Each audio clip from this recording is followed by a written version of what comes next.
Nakikitaan natin sa isang Robin Padilla.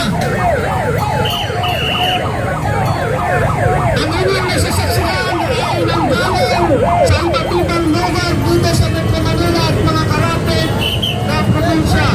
Sila ay magpapakita ng malakas na suporta para sa ating sinabi, para sa kanilang kapatid na si Senator Robin Padilla. Dahil bilang Muslim, kami ay malakas na pinuntunan, kami ay malakas na sumusuporta at malakas na protection kay Senator Robin Padilla. Hintayin po lamang natin yung ating mga kasamahan dahil marami pa tayong hindi dumadating. Kami po ay nakikipaglaban para sa kanya bilang Muslim. Kami po ay nakikipindig ngayon sa kanya bilang Muslim. Kaya kami nagpipindig, nagmula sa iba't ibang organisasyon, hindi lang dito sa Metro Manila, kundi sa iba't pang mga karapit na probinsya para magpakita ng malakas na suporta para sa aming mahal na senador, Senator Robin Padilla. Unahirit po, hindi po namin papayagan na siya ay kwento ng kahit sino man. Dahil kami po ay makikipaglaban para sa kanya. Bilang isang Muslim, kami ay tumitindig para sa isang Robin Padilla.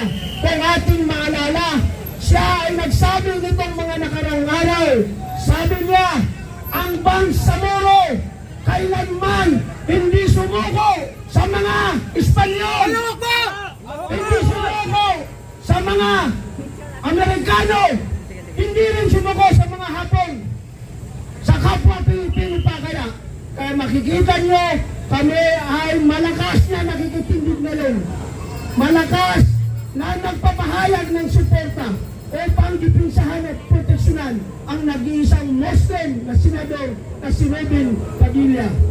Patunayan na yung mga sinabi natin na huwag nilang kantihin si Senator Robin Padilla.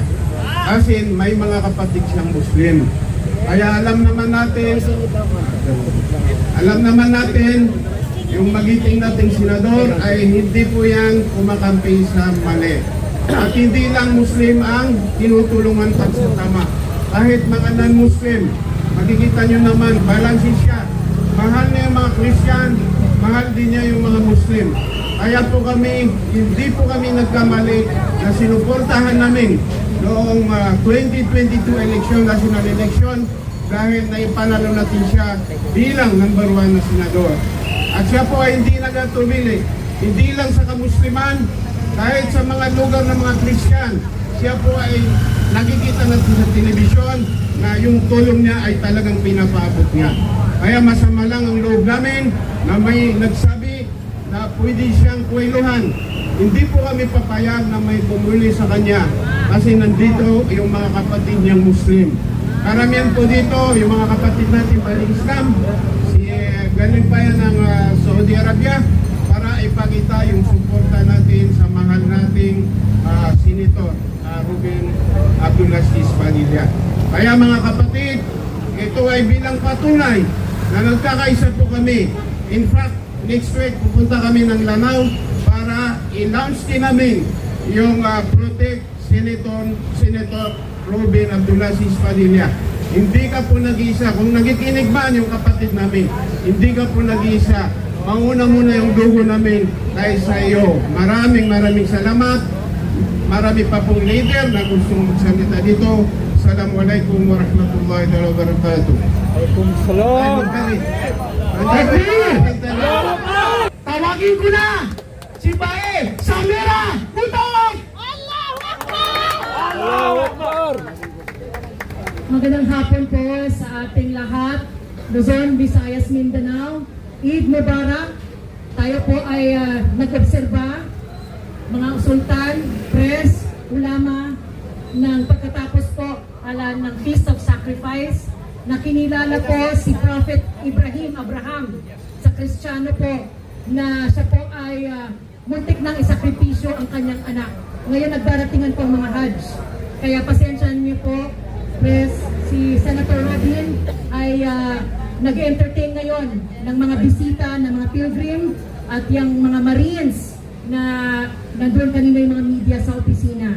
Kaya ako po ay inatasan ng Senador na magpasalamat po sa effort ninyo sa Masjid, Alan, Amro, sa Nasif, sa pagkilala nyo sa kanyang efforts po na mag-push ng halal governance po, Kaka Sharifa. Importante po sa kanya yung halal na paggogobyerno, Islam, Muslim, Kristiyano ay nagkakaisa po sa pagsusulong po ng kalinisan sa lahat ng level. Ngayon, climate change ang issue. Ako po ay nagmamadali para po mag-address sa earthquake alert natin sa Sarangani, Davao Occidental, South Cotabato, Sultan, Kudarat, Zamboanga del Sur, Sibugay, Basilan, Sulu, Tawi-Tawi, lahat kayo doon taga roon. Pakidua naman, Jensan. Pakipray naman po, mga lider, ang nangyayari ngayon sa Mindanao. Kung walang pagtutunan sana ay hindi nangyayari ito. Siyempre ito ay act of God, pero din sana disaster risk preparedness. Preparado ang school buildings. Dapat po mga estudyante pinoteksyonan. 8 dead, Kaka-Amro. Inna lillahi wa ilahi rajiun. Sultan Ola, please include a prayer. Mamaya sa closing prayer ninyo. So si Senator Robin Padilla, nagpapasalamat po sa inyong efforts. Hindi niya kayo sinabihan na gawan ito.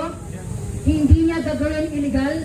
Hindi niya kayo bibigyan ng maleta para gawin ito. Wala siya pong pambigay. First time pong bumisita, mag-apply ng trabaho sa kanya.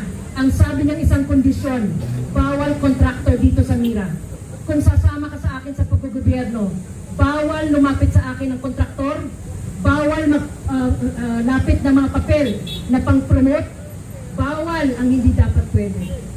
So doon ako natuto ng isang nagsisimbang senador sa kanya at nagpapasalamat ako, everyone, kamusliman, kapatiran, sa inyong pagduaa at prayers at sana po manaig ang batas, hustisya. Takbir! Allahu Akbar! Assalamualaikum warahmatullahi wabarakatuh.